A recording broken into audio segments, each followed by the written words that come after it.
अच्छा, अभी हमारे साथ बरमाना के स्थायी निवासी कुलदीप सिंह जी जुड़े हैं, जो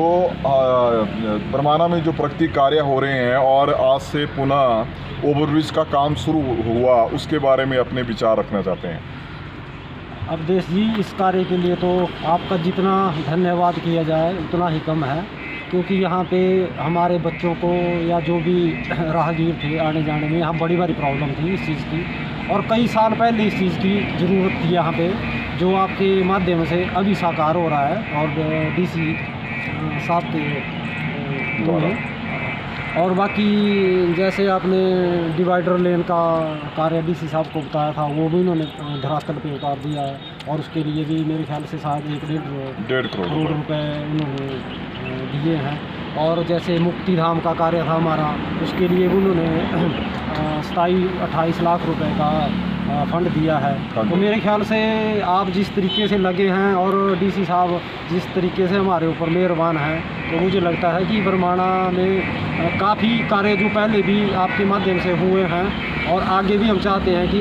जैसे ये कार्य हो रहे हैं आगे भी आप बरमाना के लिए ऐसे ही कार्य करते रहें। बिल्कुल, अभी नाले का है अपने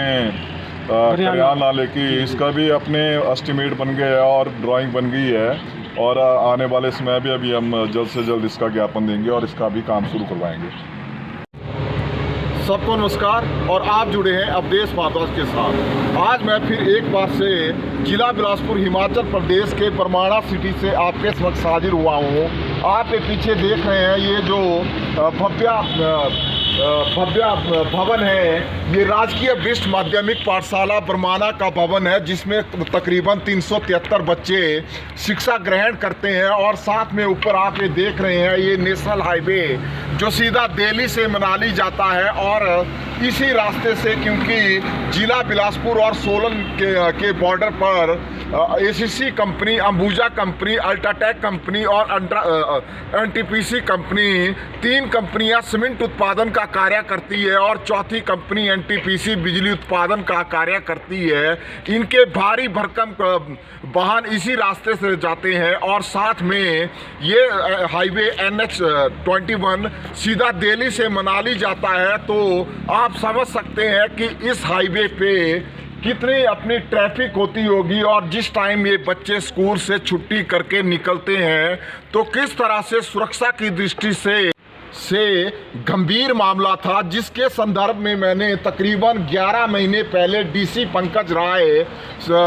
जी को इसके संदर्भ में ज्ञापन दिया था कि यहाँ पे बच्चों के लिए ओवरफुट ब्रिज बनाया जाए, और साथ में यहाँ से लेके कैंची मोड़ तक एक फुटपाथ बनाया जाए, ताकि बच्चों को रोड क्रॉस करने के लिए प्रॉब्लम नहीं हो और बच्चे अपने गंतव्य स्थान पे अपने घर पर पहुँचने के लिए पहुंचने में सुरक्षित रहें। साथ में बरमाना पंचायत ने ही 11 महीने पहले ही चाहे मुक्ति धाम का ज्ञापन दिया, उसके लिए भी 27 लाख डीसी महोदय जी ने दिया है। रोड सेफ्टी की आवाज़ में तकरीबन 4 सालों से उठा रहा था, उसके लिए भी डीसी महोदय से प्रेजेंट डीसी महोदय पंकज राय जी से 11 महीने पत्राचार हुआ, उनको ज्ञापन दिए गए, तो उसका भी 1.5 करोड़ रुपए आ गया है। तो आप देख रहे हैं कि यहाँ पे जेसीबी लगी हुई है, स्टार्ट कर दो, जेसीबी लगी हुई है, और ये कार्य आपको विदित है कि सुक्खू सरकार बनने के बाद ही सीएम महोदय सुखविंदर सिंह सुक्खू जी ने एक नोटिफिकेशन करी थी, जिसमें बहुत सारे संस्थान डी-नोटिफाइड भी हो गए हैं, पर इनको भी रिव्यू में लिया गया था। पर आज ये कार्य दोबारा 45 दिनों के बाद शुरू हुआ, और ये प्रोजेक्ट की लागत 94 लाख डीसी साहब ने इसके लिए सैंक्शन किया हुआ है। तो अभी ये अपना ओवरब्रिज का काम शुरू हो गया है, और इसके लिए अपने माल भी डंप कर दिया गया है। ये आप देख रहे हैं, नीचे ये कार्य प्रगति कार्य चला हुआ है, और जिस टाइम ये कार्य हो रहा था तो जैसे जेसीबी से अपने ये काम कर रहे थे, तो ये पूरा के पूरा यहाँ से स्लाइड हो गया था,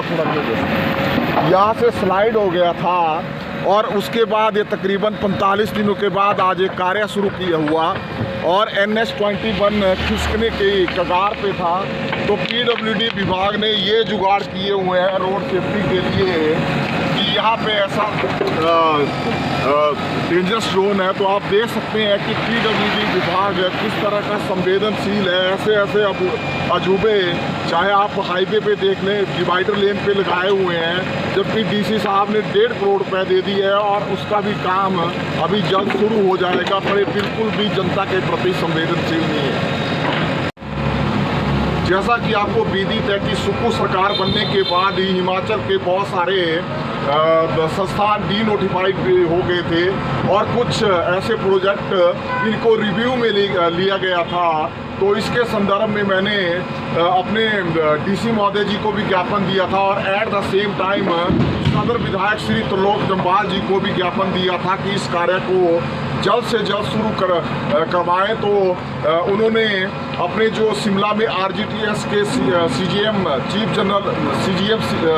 चीफ जनरल मैनेजर बैठते हैं उनसे बात की, तो अंततः 6 दिन पहले इसकी नोटिफिकेशन आ गई थी और आज ये कार्य शुरू हो गया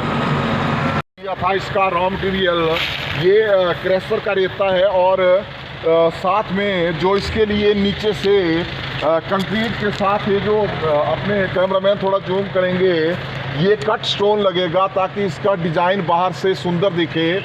और अपने आप प्रवीण शर्मा जी यहाँ पे मौजूद है, काम को देख रहे हैं कि किस तरह से करना है,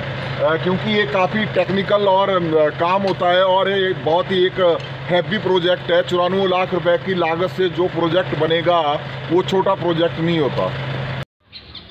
एक बार पुनः मैं डीसी महोदय श्री पंकज राय जी और सदर विधायक त्रिलोक जम्वाल जी का धन्यवाद करना चाहता हूं, जिन्होंने इस कार्य को पुनः शुरू करने के लिए जो भी कंसर्न विभाग चाहे आरजीटीएस कंपनी के सीजीएम थे उनसे बात करी और 45 दिनों के बाद ये कार्य शुरू हुआ। पर आपने पीडब्ल्यूडी विभाग का एक और अजूबा